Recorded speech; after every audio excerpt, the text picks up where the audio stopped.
사모합니다. 이런 제목으로 말씀의 은혜를 나누려고 합니다. 어떤 사람은 먹는 것도 참 미련하게 먹고요. 일하는 것도 미련스럽게 일하는 사람이 있습니다. 공부하는 것도요, 그냥 지혜롭게 공부를 해야 되는데 미련하게 공부하고, 정치하는 사람들 보면 참 미련한 사람 많다. 참 누가 말하지 않아도 공통적으로 이제 누구보다도 미련한 사람들 중에 가장 대표적인 사람들이 정치하는 사람들 같아요. 하지만 목사 역시 어떻습니까? 목회를 하면서도 지혜롭게 목회를 하지 못하고 내가 참 미련하게 목회를 하고 있구나, 이렇게 깨달을 때가 참 많습니다. 지혜학입니다. 물론 지혜롭게 참 잘했다 이렇게 스스로 평가할 때도 있지만은, 더 많은 경우에 있어서 왜 그렇게 내가 미련을 떨었을까? 왜 내가 그렇게 미련스럽게 일했을까? 라고 후회할 때가 너무 많습니다. 저 같은 케이스가 그렇습니다. 여러분 어떻습니까? 그래서 저는 날마다 기도할 때마다 빼놓지 않고 하는 기도 중에 하나가 바로 이겁니다. 주님, 미련한 종을 불쌍히 여기셔서 하늘의 지혜를 주시옵소서. 주님, 지혜가 부족한 종을 사랑하셔서 풍성한 하나님의 지혜를 가지고 목회를 할 수 있도록 도와주시옵소서. 매사에 지혜로 말하고 지혜로 행동하고 지혜로 살아가도록 하나님 도와주시옵소서. 그런 기도를 제가 드리고 있습니다. 그래서 사실 오늘 설교는 여러분들을 위한 설교라기보다도 저 자신을 위한 설교예요. 저에게 선포하는 하나님의 말씀이기도 합니다. 왜냐하면 이왕 목회를 하는데 참 지혜롭게 했으면 좋겠다는 마음이 간절하기 때문입니다. 여러분 어떻습니까? 우리가 살림을 살더라도 미련하게 사는 사람보다도 지혜롭게 사는 사람으로 기억되는 게 훨씬 더 낫지 않습니까? 어차피 우리가 한 번 인생 왔다가 결산할 날을 맞이하게 되어지는데, 그 결산할 때 말이죠, 그 사람 참 그 목사 참 지혜롭게 목회를 잘했다, 그런 말을 들어야 되지. 참 미련하게도 그렇게 목회하다가 그냥 아무런 결과도 없이 세상 떠나고 말았다, 그런 얘기 듣는다면 얼마나 안타깝겠습니까? 주님도 우리에게 지혜로운 신자가 되라고 말씀하셨어요. 마태복음 10장 16절에 보라, 내가 너희를 보냄이 양을 이리 가운데 보냄과 같도다. 그러므로 너희는 뱀같이 지혜롭고 비둘기같이 순결하라. 이 양면성을 가지라는 거죠. 우리에게 필요한 것이 뭐냐면, 특히 전도자들에게, 예수 믿는 그리스도인들에게 필요한 것이 뭐냐면 지혜와 순결이라는 거예요. 이 지혜와 순결을, 이 두 가지를 항상 겸비하고 있는 사람이 전도자로서, 그리스도인으로서 마지막 때 열매를 맺고 하나님께로부터 칭찬 들을 수 있는 그리스도인이라는 것이죠. 그럼 왜 하필은 뱀같이 지혜로우라고 말씀하시느냐? 여러분, 우리가 뱀하면 징그럽잖아요. 뱀하면 예수 믿는 사람들 사탄이나 이런 것들을 연상하지 않습니까? 근데 이제 전통적으로 뱀이라고 하는 존재는 하와를 속여서 선악과를 따먹고 범죄하게 만든 존재가 뱀이요 사탄이지만, 뱀이 가지고 있는 속성이 있어요. 그 속성이 무엇인가 하니까 분별력 있는 판단을 잘한다는 거예요, 뱀은. 그래서 상황을 잘 판단하고 어떤 행동이 적절한지를 잘 해나가는 존재가 뱀이에요. 그리고 이 뱀은 굉장히 신중하게 행동을 한다고 합니다. 무모하게 나서지 않고 때로는 조용하게 또 물러설 줄 아는 존재가 뱀이라는 거죠. 동물의 왕국에서 뱀을 보세요. 피할 거 잘 피해가잖아요. 그래서 박해와 오해가 따를 수 있는 상황 속에서는 지혜롭게 자신을 잘 보호하는 동물이 뱀이라는 거예요. 그래서 뱀같이 지혜로우라, 그렇게 우리에게 말씀을 해주고 있는 것입니다. 성경에 보면 주인이 외국에 나가면서 종들을 불러놓고 달란트를 맡기고 외국에 나가잖아요. 1달란트, 2달란트, 5달란트를 맡기고 외국에 나가요. 나갔다가 돌아와서는 계산을 하지 않습니까? 그런데 2달란트 받았던 종은 또 다른 2달란트를 남겼고 5달란트를 받았던 종도 또 5달란트를 남겨가지고 주인에게 가지고 와요. 주인이 그 두 사람에게 뭐라고 말씀하십니까? 마태복음 25장 23절에 보면 이렇게 말씀합니다. 그 주인이 이르되 잘하였도다 착하고 충성된 종아, 네가 적은 일에 충성하였음에 내가 많은 것을 내게 맡기리니 내 주인의 즐거움에 참여할지어다 하고, 착하고 충성된 종 할 때 착하다 하는 것이 헬라어로 아가도스라고는 말이 쓰여졌어요. 이 아가도스라는 말은 본래 우수하다, 발군의 능력을 가지고 있다, 그런 의미를 가지고 있는 거예요. 그러니까 우리 일반적으로 착하다 그러면 어떤 사람이에요? 윤리적으로 도덕적으로 흠이 없고 그렇게 착하게 사는 사람, 남을 해롭게 하지 않는 사람을 착하다 그러잖아요. 근데 이 아가도스, 착하고 충성된 종이라고는 아가도스는요, 그런 의미보다 훨씬 더 고차원적인 의미를 가지고 있다는 거예요. 그래서 이제 어떤 그 우수한 발군의 능력을 가지고 있는 사람이 착한 사람이죠. 그러므로 이 아가도스는 자기 스스로 자기를 연구하거나 공부한다고 해서 얻어지는 능력이 아니에요. 로마서 8장 28절을 보시겠습니다. 우리가 알거니와 하나님을 사랑하는 자, 곧 그의 뜻대로 부르심을 입은 자들에게는 모든 것이 합력하여 뭘 이룬다고요? 선을 이루느니라. 여기 선을 이루느니라, 이 말씀이 곧 아가도스라는 헬라어가 쓰여졌다고요. 그렇게 보게 되어지면 여러분 생각해 보십시오. 여기 선을 이룬다고 하는 것은 하나님이 사랑하시는 자, 또 하나님 뜻대로 부르심을 받은 자들에게 주시는 하나님의 선물이잖아요. 내가 열심히 모든 자기 수양을 통해서 훈련을 통해서 공부함으로 말미암아 얻어지는 아가도스가 아니라 하나님이 택하시고 하나님이 불러주시고 하나님께서 이제 선한 자라고 불러주시는 자에게 주시는 하나님의 선물이란 말이에요. 그러므로 이 아가도스는 도덕주의적인 어떤 그런 기준이 아니라 하나님 편에서 볼 때 능력 있는 사람, 어떤 격조 있는 사람을 가리켜서 선한 사람이다, 착한 사람이다, 그렇게 얘기하는 거예요. 고린도서 12장 8절에 말씀합니다. 어떤 사람에게는 성령으로 말미암아 지혜의 말씀을, 어떤 사람에게는 같은 성령을 따라 지식의 말씀을 그렇게 말씀하셨어요. 여러분, 지혜나 지식이나 할 것 없이 다 누가 주시는 선물이에요? 하나님. 어떤 하나님? 성령 하나님께 주시는 선물이다. 심지어 여러분, 구원도 마찬가지예요. 여러분, 디도서 3장 5절 보십시오. 말씀 잘 보셔야 돼요. 디도서 5장 3장 5절. 우리를 구원하시되 우리가 행한 바 의로운 행위로 말미암지 아니하고 오직 그의 긍휼하심을 따라 중생의 씻음과 다 같이 시작, 성령의 새롭게 하심으로 하셨나니. 아멘. 우리를 구원하시되 성령의 새롭게 하심으로 하셨다. 이렇게 한 문장으로 말씀드릴 수 있겠죠, 그죠? 하나님께 우리를 구원하여 주셨는데 어떻게 구원하여 주셨느냐? 성령께서 우리를 새롭게 해 주심으로 말미암아 우리가 구원을 선물로 받게 되었다는 것입니다. 그래서 우리는 무엇을 사모하며 살아야 되느냐?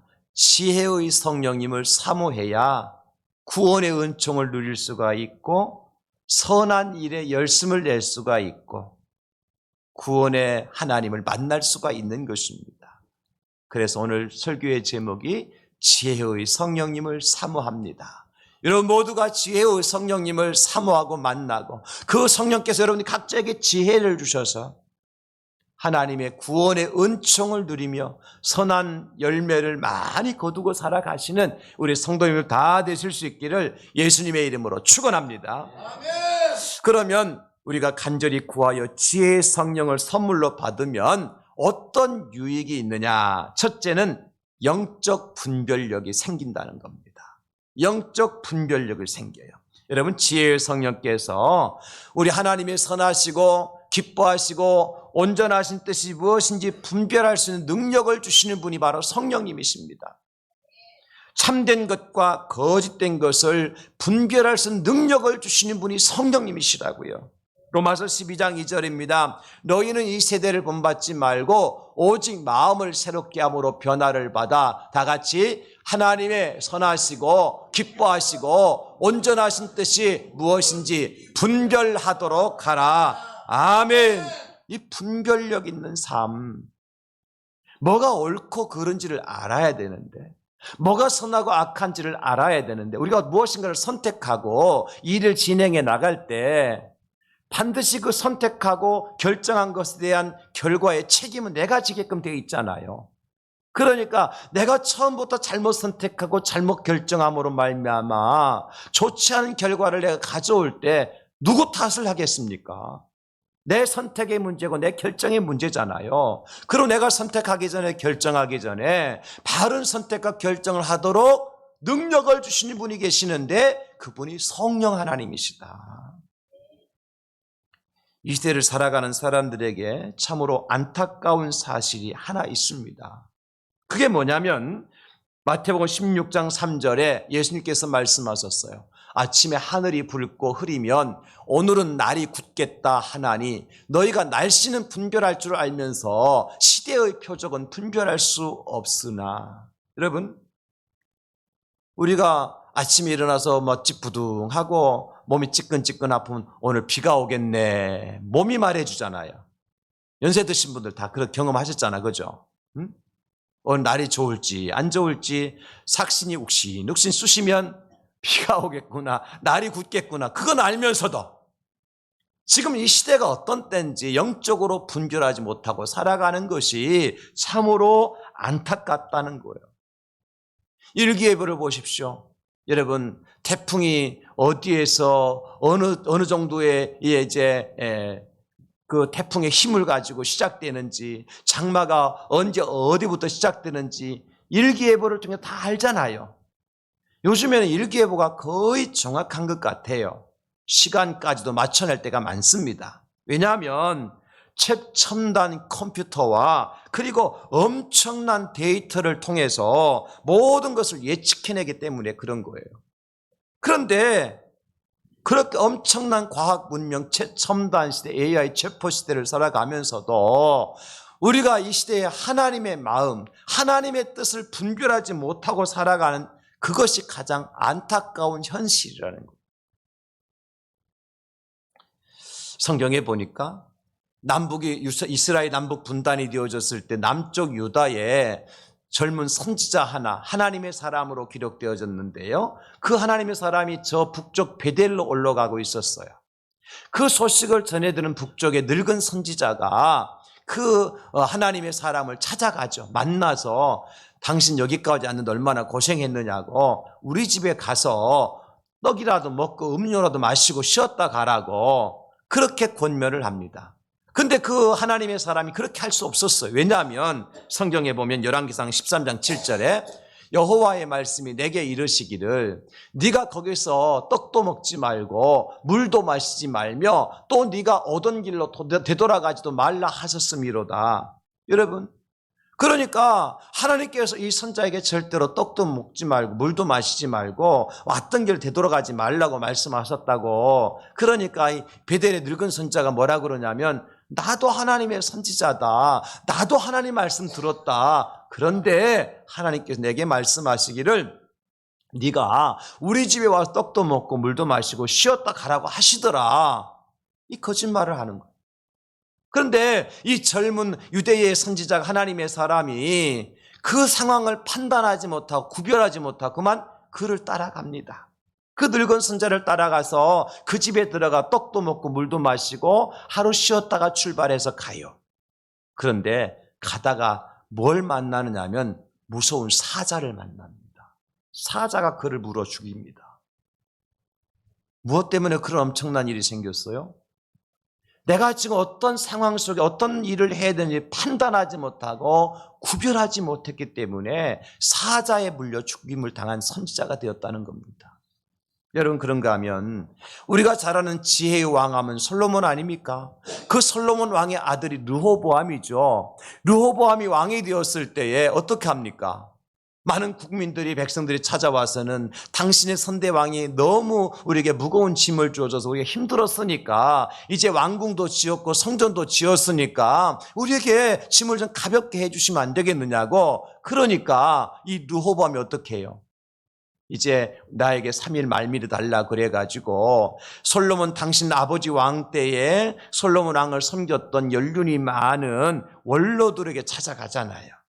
지금 백성들이 내게 찾아와 이런 말 저런 말 하는데 내가 어떻게 하면 좋겠어? 그랬더니 그 연륜이 많은 이제 원로들이 뭐라고 얘기해요? 맞습니다. 당신이 이제 백성들의 짐을 가볍게 해주면 모든 백성들이 당신을 따를 것이며 이 나라가 평안하여 강대국이 될 것입니다. 그러잖아요. 그 말을 듣고 이제 르호보암이 가서 그 원로들의 말대로 행하였느냐? 그렇지 않죠. 젊은이들을 찾아갑니다. 여보게들 젊은이들 나에게 모이게. 지금 백성들이 이런 말을 하고 원로들은 내게 이렇게 충고를 했는데 당신들의 생각은 어떤가? 그랬더니 이 젊은이들이 사람들을 그렇게 자기들이 원하는 대로 내버려 두면 또 어떤 일을 저지를지 모르니까 오히려 더 짐을 무겁게 하라고. 그런데 이 르호보암이 누구의 말을 듣습니까? 원로들의 말이 아니라 젊은이들의 말을 듣잖아요. 그래서 백성들을 더 압제하고 더 무거운 짐을 져줘요. 그 결과 어떻게 되죠? 이스라엘이 남북으로 분열되어지는 비극적인 현실을 맞이하게 되어줘요. 한 번의 실수입니다. 단 한 번의 판단 미스가 이와 같은 엄청난 결과를 가져왔어요. 여러분 그런가 하면 우리가 잘 아는 가룟 유다는 또 어떻습니까? 예수님과 함께 3년 반 동안이나 다니면서 재정을 맡아 수고했던 유다였지만 그만 돈과 명예에 눈이 멀어서 우리 주 예수 구세주를 은 30에 팔아먹고 맙니다. 성령이 아니라 악령이 유다 속에 들어있었고 성령이 아니라 악령의 지배를 받아서 판단하고 일을 그르치고 만 거예요.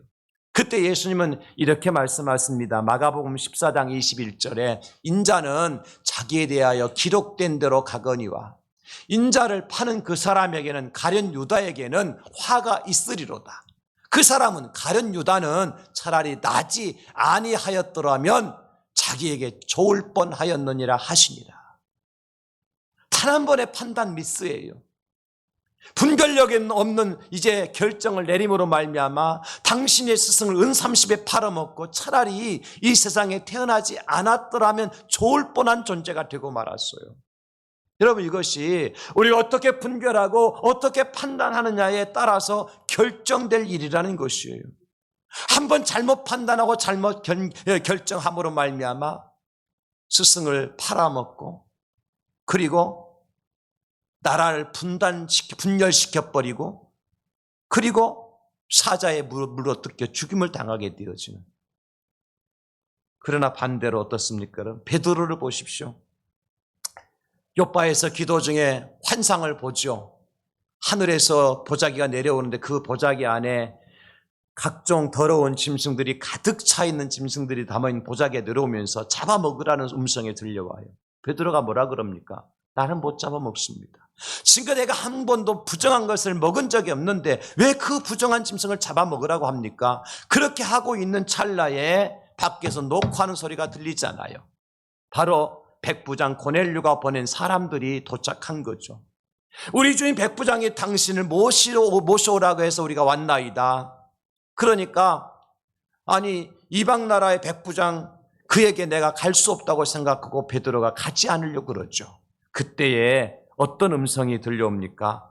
여러분 성경에 보면 사도행전 10장 19절 20절에 보니까 베드로가 그 환상에 대해 생각할 때에 성령께서 그에게 말씀하시되 두 사람이 너를 찾으니 일어나 내려가 의심하지 말고 함께 가라. 내가 그들을 보내었느니라 하시니. 누가 말씀하세요? 성령께서 말씀하세요. 만약에 베드로가 지금 기도하지 않고 있었고 성령의 음성을 듣지 않았더라면 이들이 두 사람 아니라 20명, 200명이 왔더라도 그들을 따라 갔을까요? 안 갔을까요? 안 가죠. 못 가죠. 이방인들에게 각종 더러운 짐승을 잡아먹으라는 하는 것과 똑같은데 내가 못 잡아먹겠다고 얘기하는 베드로가 어떻게 그들을 따라가겠어요? 그러나 성령께서 말씀하시기를 일어나 가라. 의심하지 말고 함께 가라. 이 음성을 듣고 베드로는 아무 의심도 없이 그들을 따라서 백부장 고넬료에게 가지 않습니까? 이방인에게. 사도 바울은 어떻습니까? 사도 바울 역시 하나님의 말씀을 따라 전도 여행을 하고 있을 그때에 성령께서 저 마게도냐에서 사람 하나가 서서 손짓하며 건너와서 나를 도와달라는 그 환상을 보게 되어지죠. 그때 바울 사도는 어떤 계획을 가지고 있었는가 하니까 아시아 지역으로 가서 복음을 전하려고요. 모든 이제 계획을 다 세워놨어요. 그런데 갑자기 유럽에 있는 마게도냐에서 한 사람이 환상 중에 건너오라는 거예요. 여기 성경을 보십시다.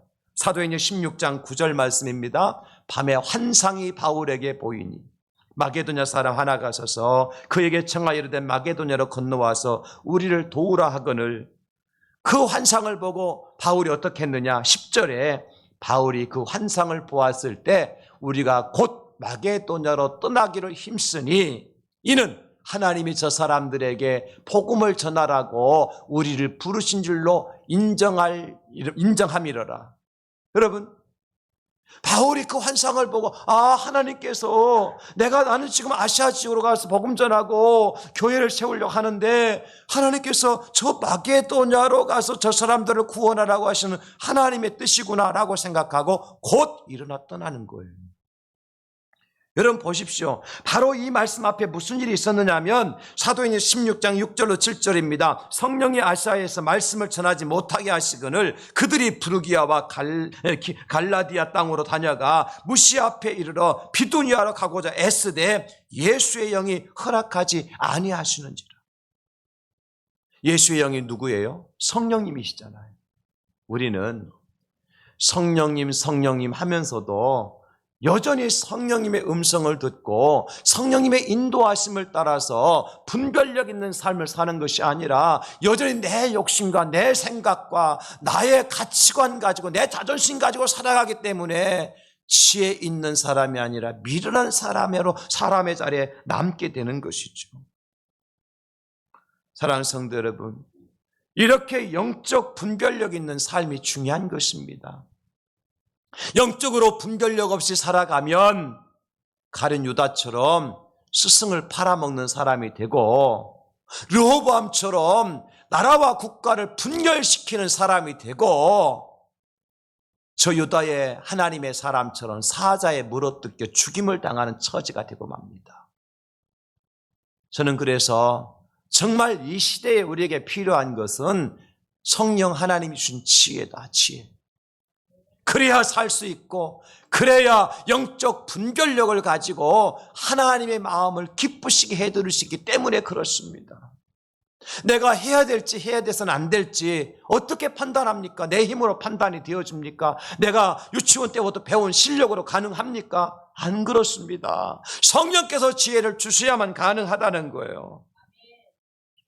어지러운 세상 속에서 분별력 있는 삶을 살고 과연 하나님께서 기뻐하신 일이 무엇인지 아니면 망하지 않고 흥하는 일이 어떤 길인지 내가 아시아로 가야 되는지 유럽으로 가야 할지 여러분 요나처럼 내가 니느웨로 가야 되는지 아니면 다스스로 가야 되는지 음식을 먹더라도 건강에 좋은 음식이 있고 오히려 건강을 해치는 음식이 있고 운동을 하더라도 건강에 도움이 되는 운동이 있고 오히려 독이 되는 운동이 있더라고요. 제가 가끔 가다가 운동하다가 몸이 고장 나가지고 일주일 동안 보름 동안 운동 못하고 이제 소염 진통제 먹고 지낼 때가 있습니다. 무슨 얘기인지 모르시겠죠? 헬스장에 가가지고 근육 좀 키워야 되겠다 싶어가지고 무거운 것을 들었다 올렸다 내렸다 올렸다 할 때는 모르겠어요. 집에 돌아오니까 막 여기가 아프고 여기가 아파. 밤새 욱신욱신 쑤시는 거야. 그래서 그거 낫기 위해서 일주일 동안 운동도 못하고 소염 진통제 먹고 낫고 나면 또 하루 가서 운동하고 일주일 쉬고 그럴 때가 많습니다. 한 번 지나치고 했다면 제가 이런 말 안 합니다. 그런 일을 몇 번 반복했는지 몰라요. 제가 이래봬도 여러분, 헬스장에서 15년을 굵은 사람이요. 최소 15년, 17년을 제가 헬스에 쓸 거예요. 한 달에 3번 가는 헬스. 무슨 얘기예요? 운동한다고 다 좋은 게 아니더라고요. 독이 되는 게 있고, 공부해서 남 주는 사람이 있는가 하면 오히려 다른 사람에게 해롭게 하는 사람도 있습니다. 무슨 차이입니까? 지혜가 있는가 없는가의 차이예요. 하나님이 주시는 지혜로 사는가 아니면 내 잘난 맛에 사는가의 차이예요. 어떤 사람처럼 내가 썩은 대로 사느냐 아니면 생명력이 있는 삶을 살아갈 것인가, 그 차이인 것입니다. 저는 여러분 모두가 정말 내 멋대로, 내 생각대로, 내 실력대로 사는 것이 아니라 성령 하나님께 주신 지혜로 분별력 있는 삶을 살아가실 수 있기를 예수님의 이름으로 축원합니다. 제가 요즘 들어서 자꾸 이 성령님의 지혜가 필요한 것을 깨닫게 되어져요. 많은 연합사역을 하다 보니까 예를 들어서 오늘도 이렇게 선교 헌신 예배를 진행하게 된, 제가 우리 노예 모든 것들을 다 이렇게 준비하고 매일같이 페이퍼 쓰고 그것을 모든 교회들에게 막 계속 알려주고 그러다 보니까요, 5분에 한 번씩 까똑이 와요. 왜? 물어본다고. 나는 한 달 전, 2달 전부터 다 공지하고 다 자세하게 페이퍼 나눠주고 다 했는데 그때는 가만히 있다가 오늘 이제 대회한다 그러니까 어제까지 막 카톡이 오는 거야. 오늘 아침에 안 온 게 다행이지. 그러면 제가 어떻게 해야 돼요? 그분들의 질문에, 궁금한 것에 답을 해줘야 되잖아요. 오달을 줘야 되잖아요. 제 지혜 가지고는 안 돼요. 이번 주 금요일 날 우리 나라사랑 기도회도 마찬가지예요. 실무하는 모든 이제 총무나 우리 서기 목사님들 저한테 계속해서 문의가 와요. 순서지는 어떻게 만들까요? 포스터는 어떻게 제작할까요? 몇 장이나 할까요? 심지어 헌금 봉투는 몇 장이나 만들까요? 다 저한테 연락이 와요. 그 오달을 줘야 되잖아요. 제 지혜 가지고 안 돼요. 그래서 구하는 거, 하나님. 몇 장을 할까요? 심지어 포스터를 몇 장 만들까요? 색깔은 어떤 색깔로 할까요? 사이즈는 어떻게 할까요? 제 경험으로 못해요. 하나님께서 기도할 때 하나님 주신 지혜를 가지고 이렇게 합시다, 이렇게 하십시오라고 오달을 내려줘. 그래서 지금까지 해오는 거예요. 사랑하는 성도 여러분, 우리가 전도자의 삶을 살 때도 마찬가지고, 우리가 그리스도인의 삶을 사는 것도 마찬가지고, 여러분이 가장으로서 주부로서 삶을 사는 것도 마찬가지고, 여러분이 회사의 직원으로서 오너로서 삶을 사는 것도 마찬가지고, 학교에 공부하는 학생으로 사는 것도 마찬가지예요.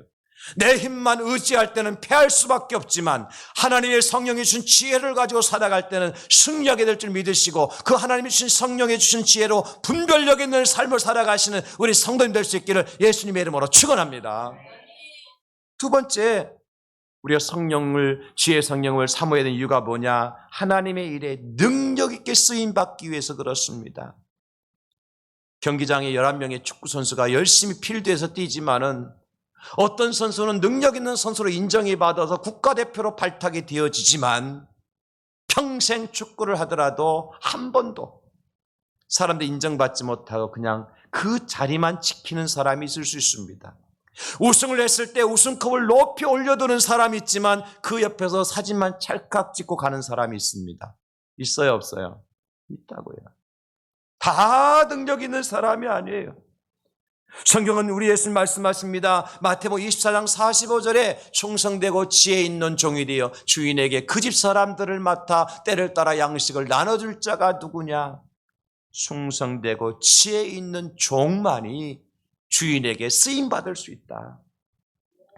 7 집사를 세우실 때의 기준이 뭐였습니까? 초대 예루살렘 교회 7 집사를 세울 때 헌금 많이 한 사람이었습니까? 신앙생활 오래 한 사람이었습니까? 많은 사람들에게 영향력을 끼친 사람이었습니까? 아니었습니다. 사도행전 6장 3절 우리 다 같이 한번 읽어보겠습니다. 시작. 형제들아, 너희 가운데서 성령과 지혜가 충만하여 칭찬받는 사람 7을 택하라. 우리가 이 일을 그들에게 맡기고. 아멘.